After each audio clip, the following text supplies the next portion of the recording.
Okay, lovely people. We are our next lot of revision for the February mock exams. Can I please just remind you, if this is the first time you've heard this, then really pin your ears back. If it isn't, just take it on board. What's the theme paper like? It is different to the ones that you have done before. You are going to get a question booklet that has 6 sets of questions in. By sets of questions, I mean it'll have a 1 marker, a 2 marker, a 4, a 5 and a 12, okay? And you have to answer all the questions in a set, but you don't answer all of the 6 sets of questions. You just answer 4 of them, and there's a separate answer booklet that's just lined paper. So what I need you to do is only answer 4 sets of questions, and I'm going to tell you the ones I want you to answer. You answer theme B, C, D and E. Okay, that's religion and life. You've not studied it yet, okay? But we put things on the paper that we think you'll be absolutely fine with. And they are questions that begin with 0, 2.1, 0, 2.2. Yeah, what is really important is whichever question you're answering in whichever of the 4 sets, you write down which one it is, because otherwise we don't know which one you're answering. Don't just assume we'll know. So answer theme B, theme C, which is your existence of God, theme D, peace and conflict, and E, crime and punishment. You do not answer theme A or F. I think I put J in the other power things because I don't know my alphabet. But you don't answer the first set of questions, the last set of questions. Put a line through them. So no matter how tempting they look, how easy it looks, do not answer them, okay? So let's get on. We're going to have a look at theme E, which is your 0.5, no, your 0.5 point whatever questions, which is religion, crime and punishment. So my classes, we are already about halfway through this. Yes, halfway through this. The only thing that you need to know for your mocks is what is on your what is on this presentation we're going to do today. I'm not going to tell you what the questions are. I don't actually know.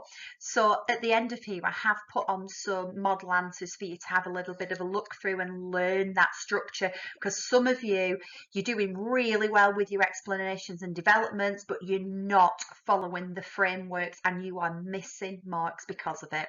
Okay, so let's get on. Religion, crime and punishment, theme E. So, people have good intentions, people have bad intentions, okay? Sometimes you can do something with a good intention and it goes wrong. Sometimes you can do something for a bad intention. It actually has good consequences. What matters? Well, in religion, you're and with the law to a certain degree, your intention is what matters. Certainly within Christianity and Islam, God judges the intention of your heart. However, if you break the law, you commit a crime, whether you intended to or not, there should be a punishment. Now, crime has got many causes, and sometimes, like I said, people commit crime unintentionally. Many times they don't. So you need to know what the causes of crime are. These include poverty. People break the law because they're in desperate need. They see no alternative. Okay, so that could be, for example, feeding your family. People break the law because of upbringing. Children are not brought up to follow the law. They are not disciplined by parents. So when they break the rules as they grow up, they think that it's okay to break the law as well. People break the law because of mental health, mental illness. They have no real capacity to understand right and wrong. They don't have the capacity to keep the law, or they don't understand why it's important to keep the law because they have no empathy skills with other people. People break the law because of addiction. If you're addicted to drugs, that's really, really, really expensive, and you might have to resort to crime in order to pay and fund your habits. So we've got hate as well. People break the law because they discriminate against other people. They think people are far inferior to what they are. We call those hate crimes. Now, hate crimes can be anything from slander, where you're talking really badly about somebody just because, I don't know, because of the colour of the skin. It could be murder because you don't like the way that they dress. So hate comes in lots and lots of different ways, lots of different crimes. Some people break the law because the law is unjust. So some laws, like apartheid law in South Africa, or the segregation laws in America during the 60s and 70s, it was legal to be racist, and if you weren't, you were actually breaking the law. And so some religious people say, well, if the law of the land breaks the religious law comes first, because God is of higher authority than what the law is. And other people break the law simply because they're greedy for themselves. They might be selfish, self-centered. They want more than what they've got. But greed is very different to poverty. Now, you'll notice at the bottom there's a word, it says Puma hug. There's a G behind where I am. So we can't go back. So think poverty, upbringing, mental illness, addiction, hate, unjust law, greed. Those are really nice ways. A Puma hug is really good for remembering the causes of crime. Okay, now, most theists, or people who believe in God, believe they should follow the law of the land unless the law goes against their religious beliefs. So theists are against crime absolutely caused by greed, because it's selfish behaviour, and selfish behaviour is a sin. It's not just a crime, it's a sin against God as well. Now, not all sins break the law. Having an affair, adultery, is a sin, but it doesn't break the law. So there are certain things, having an abortion, for example, some religious people would say that's a sin, but it doesn't break the law.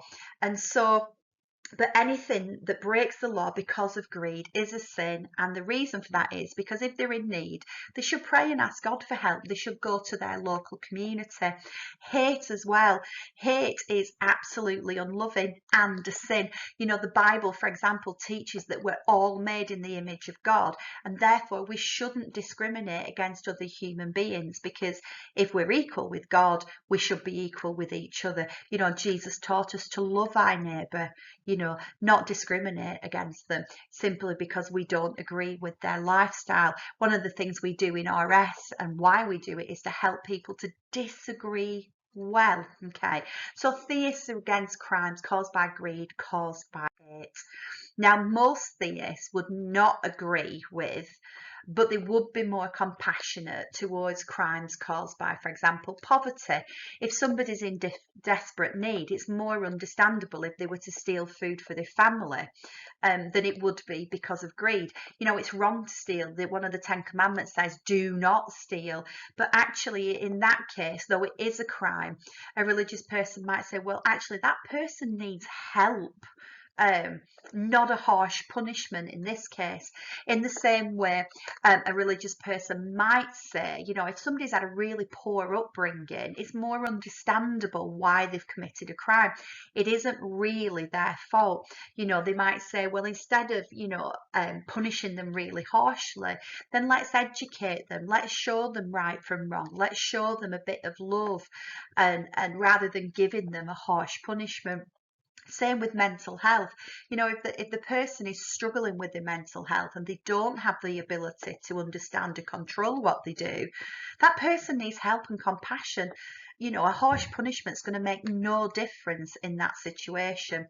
Addiction, a little bit more of a tricky one. Some theists might say, well, the person isn't in control of their actions. Their addiction is, okay, they might have made bad choices, but actually we've all made bad choices, just some have greater consequences than others.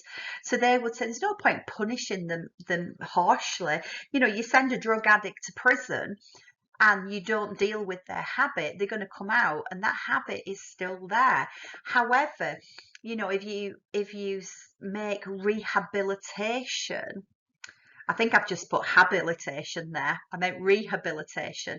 That's what they need. They need help to get off the drugs and to change their lifestyle. So some religious people might react in that way. There are others that would say, well, at the end of the day, though, we're ultimately responsible for our own behaviour. People know the consequences of taking drugs or drinking too much alcohol, or, spending too much time looking at maybe at gambling in or something like that, so therefore it's their own fault why they've got to where they are. And so therefore, crime's a crime. They should be treated as harshly as somebody else. So there are different attitudes towards these things, but these are just kind of in general. Okay, now punishments for breaking the law are given for a variety of different reasons, and we call these the aims of punishment.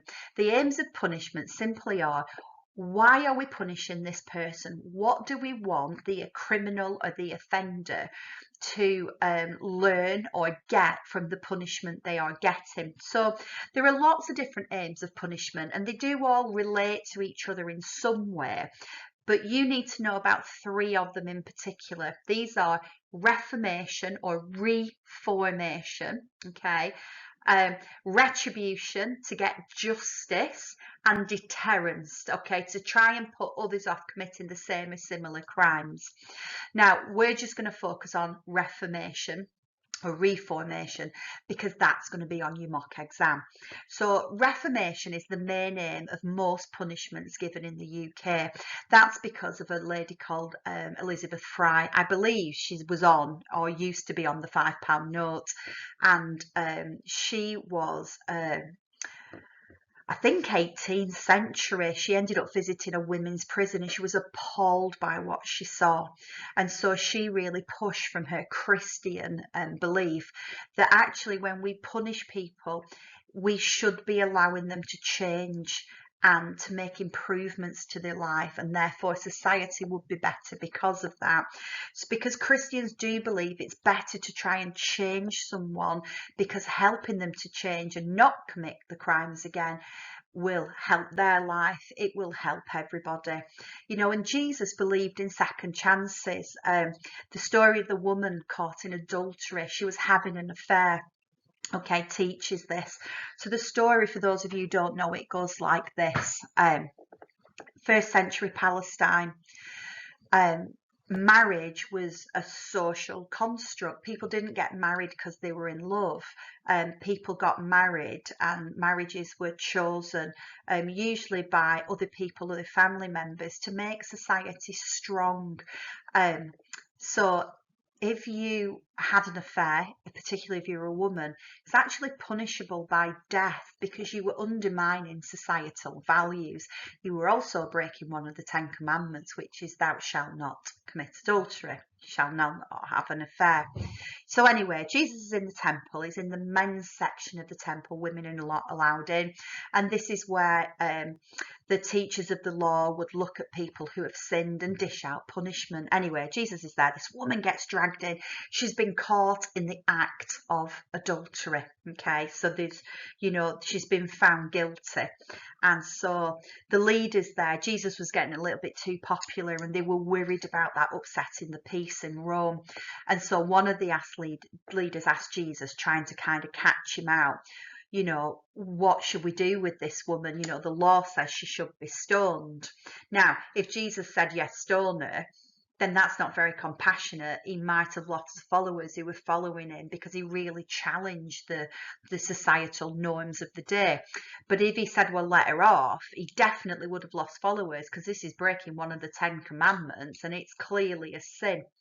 So Jesus actually replies to the men, okay, you without sin, you throw the first stone. And one by one, the people, sorry, I didn't mention stoning is where you'd place a stone on top of a person until they were crushed, they suffocated from the weight. Horrible way to die. So one by one, the men put the stones down, and the Bible says it starts with the eldest and finishes with the youngest. Why? Because the older you get, the more you realise what you don't do right, and you look back and think, oh, I wish I hadn't have done that or whatever. And so in the end, he turns to the woman and he says, well, who condemns you? In other words, who's going to sentence you to death here? And they look round, there's literally no one there. And she says, no one, sir, they've all left. And then Jesus says, well, neither do I condemn you, but leave your life of sin. In other words, stop breaking the law. Look where it's got you. You know, this is not a good situation to be in. So learn from this. Here's a second chance. And so many theists, particularly Christians, believe that educating criminals, putting addicts through rehabilitation, for example, is better than just punishing them, because otherwise they're not changing, they're not learning from the mistakes or trying to go back to society and give back to it. This is why a lot of punishments in the UK involved skills training, education. The vast majority of people who break the law in our country don't have many GCSEs, if any, and they've got low grades in them. And so in this regards, you know, the idea is you give them and you empower them in some way. You teach them to read and write, you teach them skills so they can go out and get a job in the workforce and hopefully leave their life of sin. So but knowing what the right thing is to do is actually a really, really difficult thing. Obviously, we've got laws, but people make moral decisions in lots and lots of different ways. So some people use what we call the principle of utility. Now, this is from an ethical theory called utilitarianism, and I can guarantee that the vast majority of you will make moral decisions. You'll choose what the right thing is to do based on the principle of utilitarianism or the principle of utility. It basically goes like this. You do that brings the most pleasure or most happiness or least pain to the greatest number of people. You know, so for example, the right thing to do might be to punish a mass murderer with a death sentence rather than keep them in prison for the rest of their life. Why? Because actually that keeps most people happy.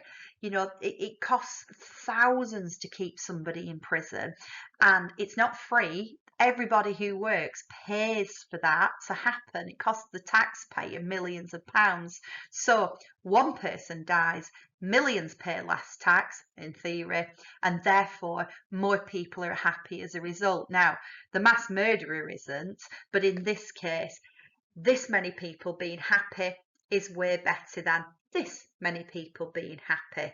So that's the principle of utility. Now, most religious people follow the holy book and the laws in their holy book. We call this the divine law. And some theists believe that you should follow religious laws no matter what. So, for example, the Ten Commandments say do not murder. So, you know, they might, as a result of that, be a pacifist. So even though most people won't even think about murder, they might say, well, I'm not going to sign up for war or anything like that, or agree with war because obviously people die during war, and some people would call that murder. They might disagree with things like abortion, so the deliberate ending of a pregnancy, or euthanasia, the deliberately ending of a life when the person is terminal, or you know the quality of life is really low. They might say under any circumstances anything that takes life before its natural ending is completely and utterly wrong. But so just different ways of looking at things. You've got the principle of utility there, the great, you know, utilitarianism, the greatest happiness for the greatest many, or following the divine law. Now, there are many types of punishments, okay, so and they all try and fulfill the aim of punishment in some way. So types of punishment include things like community service, where offenders go out into the local community to put back into the local community because obviously they've committed the crime against society. The death penalty is a form of retribution justice because you're getting back, you know, you've taken a life, your life's now going to be taken. And something called corporal punishment. Now, corporal punishment is on your exam, and corporal punishment is a physical punishment. So this is where it's actually illegal in the UK. They banned it quite a while ago, but you know, offenders, but it isn't illegal across the world. There are countries who still do this. You know, you can whip an offender or flog them, which means they've got like different things on the whip. You can brand them, so you can put a red hot poker on them and burn like a symbol into them to show that they've committed a crime. And smacking a child is corporal punishment, also illegal, controversially. Anything that causes physical harm and physical pain, okay? And theists have different views about corporal punishment. The Bible in particular, the Old Testament, really supports this idea of corporal punishment, but we don't think Jesus did, okay? So why would somebody agree with corporal punishment, physical punishment? Well, some people say that it's a really swift punishment. You know, if somebody does something wrong, you send them to prison. You might send them to prison for 2 years. That's 2 years away from their family. It's 2 years not in employment. You know, it looks really, really bad, you know, when you write in your employment history, you're talking about, you know, your life and what you've done. So some people say, well, corporate punishment's better. You just get it over and done with, and your lesson's going to be learned. And some people think in that regard, it's actually more compassionate than to separate the criminals from their loved ones and their family like a prison would do. It's cheaper on the, you know, than community service, which costs a lot of money to run, or to send somebody to prison. So in that regard, it's much better for the taxpayer. And in the past, Christians believe that pain and bringing suffering on yourself or on people actually kind of purged people of their sin and helped them to reform as a person. So we're going to carry on now. The Bible supports corporal punishment, especially for children. It says in the Old Testament, spare the rod, spoil the child. In other words, you know, use a cane or a stick, hit children to punish them. Otherwise, they're gonna be spoiled. They're not going to learn how to behave. When you think of something like hell, it's believed to be a physical punishment. Even purgatory has got that kind of overtones that you're working off your sin in some way. And for some people, corporal punishment ultimately acts as a deterrent. In other words, it puts people off committing crimes. You know, countries like Saudi, where corporate punishment is legal, the crime rates are much lower. Now, I'm sure there's lots of reasons for that, but you do wonder whether corporal punishment plays a big factor in that as well. Corporal punishment can include things like mutilating limbs and things like that. Yeah, so interesting concept. However, the problem is with any physical punishment in these days, it's considered a form of abuse. You know, some theists would say there are better ways to punish people that don't physically hurt them. They would say prison is better for that, or a fine, or community service. You know, you physically punish somebody, but you're not teaching them not to do it. You're just putting them in fear of what's happened to them. Better to reform them in prison, or reform them through community service, or, you know, hit them where it hurts in terms of money and finances, than it is to literally punish somebody. And though physically hurting someone might be a quick punishment, actually it can be mentally and emotionally scarring for them as well, and can cause trauma in the long term. You know, often people who've experienced physical trauma, they become very anxious and scared in certain situations because that emotion and those memories then swell up, and that's very difficult for people to get over. As I've mentioned, you know, we don't think Jesus supported violence. He taught people to turn the other cheek, you know, love your neighbour, meaning help them. Don't hurt them. And physically hurting people can brutalise people. It desensitises them to the suffering and pain of others, and violence in the long run, which ultimately surely can't be good for our society. And what happens though if an innocent person then is tortured? Can't take away that pain and suffering, can you, in that regard?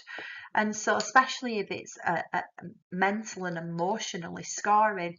So some people are really against corporal punishment. So this is one of the questions I thought we'd have a look at. I have changed my colours ever so slightly, but only because of the background. So, explain 2 religious beliefs about the use of corporal punishment. Notice it says religious, so you must include a religious belief. Bit of a top tip for you though, if you're in an exam and it says religious belief, and you think, oh, I don't know what religious people think. As long as it's not, God doesn't exist, because obviously then they wouldn't be religious, or, evil comes from God, because obviously religious people don't believe that.